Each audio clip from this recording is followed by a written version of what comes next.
अब last question देखे exercise का। क्वेश्चन नंबर 11 क्या बोल रहा है? Diagram of the adjacent picture frame has outer dimensions as 24 centimetre cross 28 centimetre. ये मेरे पास एक पिक्चर फ्रेम दी हुई है जिसकी आउटर डायमेंशन 24 है और 28 है, मतलब लेंथ 24 है, विड्थ 28 है, and inner dimension 16 centimetre cross 20 centimetre. और इसी डायग्राम की इनर डायमेंशन मतलब length 16 centimetre and width 20 centimetre given है। अब क्या बोल रहा है? Find area of each section of frame. मुझे इन चारों सेक्शंस का एरिया निकालने को पूछ रहा है if width of each section is shape same, मतलब हर सेक्शन की विड्थ क्या दी हुई है? सेम दी हुई है। क्वेश्चन समझ गए? मतलब पिक्चर फ्रेम दी है जिसकी आउटर डायमेंशन और इनर डायमेंशन दी है और मुझे एरिया ऑफ सेक्शन निकालना है। मतलब इस सेक्शन का एरिया, इस सेक्शन का, इस सेक्शन का और इस सेक्शन का। 4 सेक्शन बन गए मेरे पास, 4। अब सेक्शन क्या होता है? जब पिक्चर काटूंगा मैं, काटने पे जो मुझे शेप दिखाई देगी उसको हम सेक्शन बोलते हैं, ठीक है। अब 4 सेक्शन बन गए। सी अब डायमेंशन चेक करते हैं, और चारों मेरे पास ट्रेपेजियम शेप के। सी ट्रेपेजियम 1, ट्रेपेजियम 2, ट्रेपेजियम 3, ट्रेपेजियम 4। अब जो एरिया ऑफ ट्रेपेजियम 1 है वो एरिया ऑफ ट्रेपेजियम 3 के बराबर होगा क्योंकि डायमेंशन सेम है। Similarly area of trapezium 2 area of trapezium 4 के बराबर होगा, इनकी डायमेंशन सेम है। See this side is 24 and this side is 16। तो 16 में मैं क्या ऐड करूँ? 24 बन जाए। See this side is 16 and this side is 24, है ना। अब आप सोचो 16 में क्या ऐड करूं मैं? 24 बन जाए, क्योंकि मुझे यहाँ से भी डायमेंशन निकालनी है, यहाँ से भी डायमेंशन निकालनी है। ये डायमेंशन क्या हो जाएगी? दो साइडों के बीच का परपेंडिकुलर डिस्टेंस। 16 में क्या ऐड करूं मैं? 24 आए, मतलब 16 + 8 24 होता है। तो 4 सेंटीमीटर यहाँ से और 4 सेंटीमीटर यहाँ से ऐड कर दिया, तभी जाके 16 24 बन गया। सिमिलरली 20 में क्या ऐड करूं? 28 आए, +8 मतलब यहाँ से 4 सेंटीमीटर और यहाँ से 4 सेंटीमीटर, तो दोनों के बीच का परपेंडिकुलर डिस्टेंस आ गया। अब मुझे पता है जो एरिया ऑफ ट्रेपेजियम 1 किसके बराबर दिया होगा यहाँ पे? एरिया ऑफ ट्रेपेजियम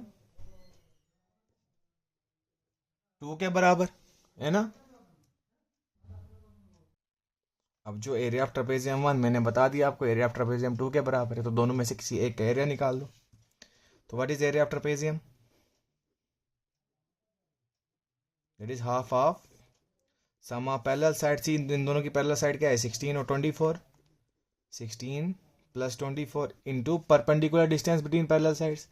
इन दोनों पैरेलल साइड के बीच का परपेंडिकुलर डिस्टेंस कितना निकाला मैंने? 4 सेंटीमीटर। तो into 4, 2 1 jar 2 2 jar 24 + 16 is 40, 42 jar 80 centimetre square. तो ट्रेपेजियम 1 और ट्रेपेजियम 2 का एरिया कितना आ गया? 80 centimetre.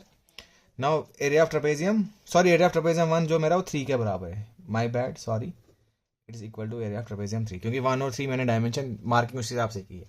Similarly area of trapezium 2 area of trapezium 4 के बराबर होगा। Area of trapezium 2 will be equal to area of trapezium 4। तो दोनों में से किसी का एरिया निकाल दो।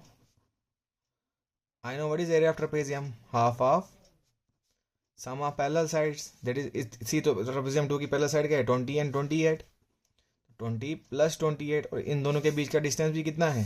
4, 2 1 jar 2 2 jar 20 + 28 is 48, 48 2 is 96 centimetre square. ये भी हो गया। तो therefore area of 4 sections, 4 section दिए थे तो सबके एरिया को ऐड करो। सी 1 और 3 सेम है तो 80 + 80, और 2 और 4 सेम है तो 96 + 96, तो 160 + 192, 96 + 96 कितना होता है? 192, बिल्कुल। और 192 + 60, 2 + 0 2, 9 6 15, 352 centimetre square is your final answer. तो इस क्वेश्चन में क्या किया हमने? सी हमारे सेक्शन में 4 ट्रेपेजियम बन रहे थे, जो मैंने area of trapezium 1 3 same dimension है, तभी इनका एरिया इक्वल होगा। मेरे 2 और 4 सेम डायमेंशन, इनका एरिया इक्वल होगा। और हमें हर एक सेक्शन का डायमेंशन, हर सेक्शन का एरिया पूछा था, तो हमने निकाल दिया। बाद में चारों सेक्शन के एरिया को ऐड करके कितना आ गया? 352 centimetre square. So this completes your 11.2 exercise. So next topic हम सॉलिड्स के बारे में स्टार्ट करेंगे. सॉलिड्स में आपको कहा था मैंने उसका एरिया और वॉल्यूम फाइंड कर दे. So I will explain it very precisely what is lateral surface area and total surface area and what is volume. Thank you. See you next class.